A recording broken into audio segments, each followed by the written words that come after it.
Duh. Everything's alright. I'm hooked on a feeling. I'm high on believing. Hello everyone, I'm Case, the only YouTuber you know who is both hooked on a feeling and high on believing. Today we are reviewing Guardians of the Galaxy as part of K-Swope versus the MCU, in which I am reviewing every MCU film, hopefully building up to Avengers Doomsday coming out later this year. We're at Guardians of the Galaxy today. We're going to talk about the good things about the movie, the bad things about the movie, have some notes, and then give it a rating on a scale from 1 to 10. 1 being equivalent to stepping on a Lego brick, and 10 being the Citizen Kane of superhero films. Hopefully that makes sense. We're going to go ahead and dive right in. The goods! Now, this film, visually, it's beautiful. And when I mean beautiful, I mean, like, I think it's probably the best looking space film I may have ever seen, to be quite honest. It looks really, really great. The CGI is fantastic. I know CGI has not been great across the board for cinema, period. But Marvel, definitely no exception to that. But this one, 2014, CGI looks absolutely fantastic. And it is a very, very beautiful film. In fact, I think I'd go as far to say it's the most aesthetically pleasing Marvel film, in my personal opinion. I think it is absolutely beautiful, and I love it. It's great looking. As I mentioned before, though, too, the CGI is really great. I mean, you have two fully CGI members of the Guardians of the Galaxy also, being Rocket Raccoon and Groot, and the CGI on them is fantastic. Now, it can only look so realistic, but it looks as realistic as they could get it back then at that time, and so I really, really appreciate the high effort put into that. Plus, of course, Bradley Cooper and Vin Diesel, they are great in those voice roles, and so a lot of credit to those guys, a lot of credit, really, really good stuff. Now, before I get too far ahead of things, I kind of got to give a disclaimer. This film is one of the most impactful films on my entire life. And so I'm going to be very biased, and I'm going to be sharing a lot of personal stories about this one specifically. So let's kind of start in with this, okay? I like to talk about the sauce, or the sizzle, if you will, the fun, exciting things. And this film is just chopped full of it.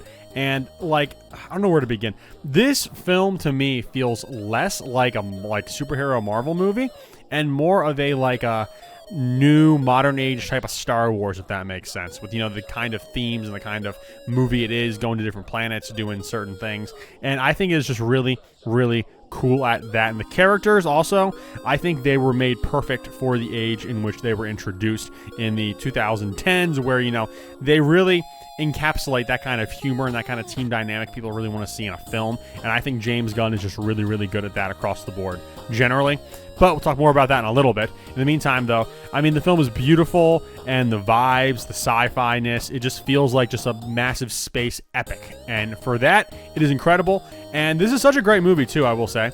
You don't have to watch anything to understand what's going on, and there are no threads left dangling, if that makes any sense. In fact, this film's so good, you could literally watch it as a standalone film, not knowing it's connected to anything, and still watch it and think, hey, that was good, that was a great movie. And that's kind of how I feel about it. It is just really, really fun, because every single character they introduce, with the exception of Thanos, are all completely new characters, except for maybe that guy who's, you know, Thanos' talker handler dude or whatever, who Ronan eventually snaps the neck of. Other than that, every character in this is completely original, and you don't see them anywhere else in the MCU up until this point, and that, of course, just makes it even more strong as a standalone film. So that's really great. I've also got to say, I can easily say out of all the MCU films that exist, this is the film I've watched the most.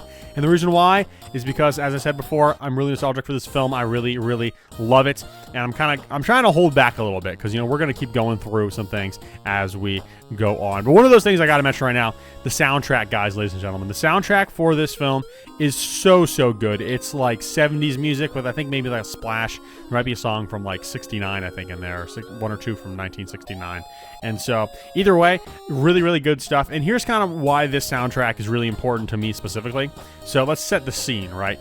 The year is 2014, and I just turned 14, and I just saw this film, okay? But back then, I was really into music. I started really getting into music, and growing up, we would always listen to our local station that talked about local traffic and weather and stuff. My mom liked to listen to was a top 40 hit station, so I spent a lot of time listening to those kind of songs and music and stuff. And growing up in the late 2000s and early 2010s, I really liked the music, but in my opinion, I still hold this opinion, the mid 2010s, the music just really got crappy, to be quite honest. And so I was very dissatisfied, and with someone like me who liked music so much, I just did not like what was coming out. I didn't really know what to anticipate, because I was very familiar with the radio, and I loved the radio, listening to the radio, and things like that. And because that was the station we listened to the most, I'm like, well, what the heck's going on now? And then I saw this movie in theaters, and I'm like, holy crap, there's some great music in this, and all this music is from so far long ago. And then I realized that I was hoping and waiting for good music to come out in the future, when really, if I wanted the good music, I need to actually go backwards. That's kind of what I found out, and this film so much set the tone for the kind of music that I like now today. It has evolved a lot since then, but I can track that progression back to this film and to this point. I'm a big music guy. I love music. I listen to so much music, and therefore I really, really give this film so much credit. I would not have the same taste I have in music today. In fact, give me 1 second, actually. Here it is. So this right here in this drawer, this is my original iPod 5, okay? iPod Touch 5. This was the first device like this I ever had. My first, not my first MP3 player, but my first almost like smartphone, not smartphone kind of thing. And I, starting off on this, had one album, and that, of course, was Awesome Mix Volume 1. I would listen to it non-stop, and I absolutely love every single song on this soundtrack, even the ones I didn't like as much. Not that I disliked them per se, but the ones I didn't like as much have grown on me a lot since, and it's just one of the best compilations of music I've ever heard. And that's a lot, because there are still 2 more movies for Guardians of the Galaxy with 2 more soundtracks, which I also absolutely adore, and we'll talk about those when we get to those movies. But either way, yeah, it just takes me so far back. I just remember so fondly. In fact, come to think of it, these same headphones I got right after Guardians of the Galaxy, and I would plug them into this iPod, and I would listen to the soundtrack with these headphones and this iPod, and that is kind of how things went from there. But either way, I mean, I'm just so nostalgic for it. This thing's battery is toast, by the way, so I don't know why I still have it, just for nostalgia, I guess. But either way, I got, again, so much personal story with this film. Anyways, I mentioned this before too, but the cast of this film is also really, really stellar. Now, just to give you some heads up, here's kind of what the cast looks like and what their careers looked like at the point too when this film was kicking off, right? So Bradley Cooper, he's been in a lot of stuff. People knew who Bradley Cooper was. He voiced Rocket Raccoon, obviously. Vin Diesel is most well known from the Fast and Furious franchise, which of course is still going on and was still going on at the time. So they had really strong careers, but those are the CGI characters, right? What about the live action characters, okay? Well, first you got Chris Pratt as Star-Lord, right? Well, Chris Pratt, he literally just came out of the Lego movie. Everything is awesome. Which, I don't know if you've seen it or not. It's really a small, niche film. I don't think a whole lot of people saw it or quoted it on a regular daily basis or anything like that. But it's a good one I recommend checking out if you get the time. Other than that, he was probably most well known for his role as Andy in Parks and Recreation, which is a pretty funny show. I appreciate it. Andy is, one of my favorite characters in the show, but he was kind of the like goofball comic relief character, and so seeing him in this role was very, very different. And he very much broke typecasting with this role, I will say, too, because that's how most people viewed him. He was in another movie. Was it Moneyball? I don't remember. It may have been Moneyball. I can't remember.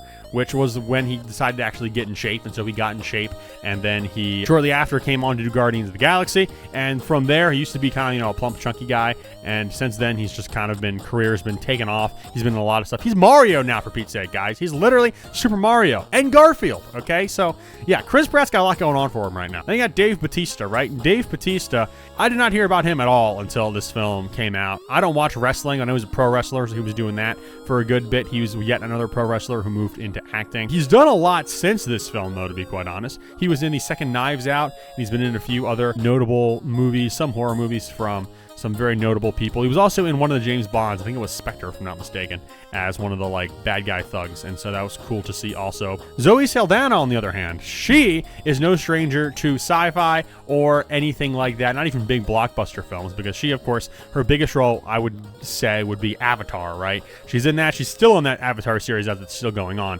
but she played whoever the main female is. I've never actually seen Avatar, not gonna lie, but she's in that, and she's been in the movies that have been coming out also, so she's still in that franchise. She was also in Star Trek, which is also important to mention, and she was also in The Losers. So she's got a lot of credit, and I'm sure she's done a lot more other stuff before that, but those are the big things that come to mind in my head. But either way, this cast was not the most well-known, and then, of course, this film, I think, really did a lot to bolster their careers. Not to mention just this film, though, too. The entire MCU did a lot to bolster these actors' careers as well. I also genuinely believe that out of the early MCU films, this is easily the funniest. And I think it's definitely the funniest one that we've seen so far. And that's intentional, and I think that is acceptable as well. And I say acceptable because I don't think the humor is as acceptable in some other films we're going to talk about coming up here. Occasionally a quip here and there is, not the end of the world. But I'll give you a hint. you know, the next video I'm dropping, next review is Avengers Age of Ultron, which I just rewatched today. In Age of Ultron, there are some moments that really lose gravity because they're being funny, and that is a problem. This film is different because the whole tone is different. And as a result, it can afford to be funny and still feel the heavy weight, because the heavy, weightier times are treated more heavy and weighty, and the other times they can throw some jokes in and it doesn't really affect anything that much, and that's really, really great. But also, I gotta point out too, something that I love, and this is just good filmmaking, is they set something up, kind of sort of a joke, and then they pay it off later on. I can think of 2 examples specifically. The first one is at the very beginning of the film, Star-Lord, he's being taken by 2 of Ronan's dudes, and they're asking him to say his name. He tells them Star-Lord, and they're like, what? Like, they don't get it. They don't understand why he's calling himself that. It's dumb. Anyways, and then what happens is he runs into the same guy later on in the final battle when they're storming Ronan's ship. And the guy addresses him as Star-Lord, and he's like, finally. And then they start fighting. So that's really funny, and that's kind of fun to see, because we get to see that pay off. The other thing I really like, too, is, you know, Drax does not understand metaphors. They just kind of go over his head. They take everything literally, him and his people. So early in the film, Star-Lord does this, implying killing someone, slicing their throat, and Drax doesn't get it at all. And then in that same final battle scene, he's fighting the guy. He rips the bolts out of his head or whatever, and he's like, finger to the throat means death. Metaphor. And he still doesn't get it, but it's funny.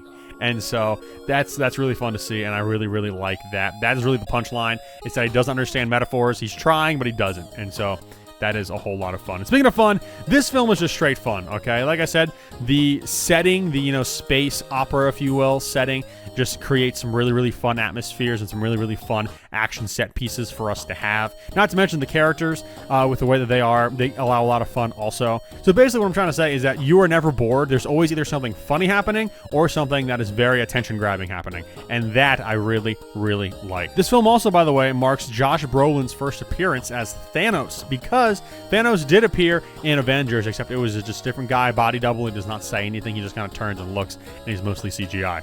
But this is the first time we see the character design of Thanos that we are going to be seeing from here on, and the first time we see Josh Brolin in the role as Thanos. That is going to be very important, because I'm sure you know Thanos is the big bad of most of the MCU up until this point. This film also was the first one to fully explain the Infinity Stones, and so that's a very important concept, because we don't really know that concept. We'll be introduced to that concept once again in Avengers Age of Ultron coming up. However, the big MacGuffin in this film is an orb, and the orb just straight up has the Power Stone in it, versus the other Infinity Stones we've seen have kind of been called something else. So the Aether from Thor: The Dark World, we had the Cosmic Cube, aka the Tesseract, which ends up being the Space Stone. Loki's Scepter has the Mind Stone in it, and so, you know, we'll see that, and we'll see the rest of the Infinity Stones kind of brought to light throughout the next few movies. But this is the first one that truly explains it to us and tells us what these things are for the uninitiated. I also think, too, and I'm going to hold by this, but this film has the best character writing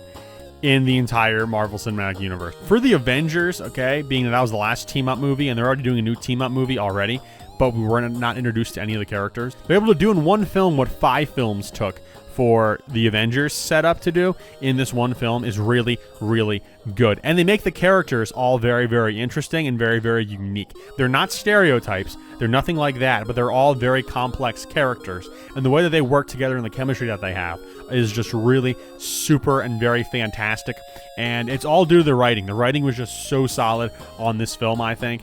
And it's just really, really great. And like I said, I don't think there's a single film with better character writing in the MCU than Guardians of the Galaxy. Because the characters, I think there's no reason not to like all of them, because they're all very lovable in their own ways, and they're all very quirky in their own ways, and I think that really, really shines through. And like I said, the chemistry between the characters is just the kind of amazing thing that can only be attributed to good writing and a good cast, and this film had both of those, and it was just so great, and I absolutely loved what I saw here. And speaking of which, too, I mean, like I said, this film had so much influence on me growing up, and this is kind of what I really appreciated about it also, other than the soundtrack, because growing up, I was never like a popular, trendy type of guy. I mean, for heck's sake, I was homeschooled, and I just said heck's sake, so I mean, there you go, me proving that I'm homeschooled. But I was homeschooled, and I mean, I kind of tried to jump on some trends and some bandwagons, but it was not till this film where I realized, with this cast being a bunch of misfits and outcasts, that, you know, I don't need people's approval, right? I mean, I'm doing this all for an audience of one, and that's God, okay? But ultimately, I don't care what people think about how I dress, what kind of music I listen to, this, and that, okay? I'm just gonna enjoy what I like, and if you don't like it, well, guess what? I have other friends I can talk to. And that, I think, is really, really great, because I think this film really kind of helped me understand that. I was never super self-conscious or anything like that, but I can remember that I think this film really set me on the path that I spent the majority of my formative years on, where I just kind of liked what I liked, didn't care what people thought about it, and just kind of rolled with it. Ain't no thing like me except me.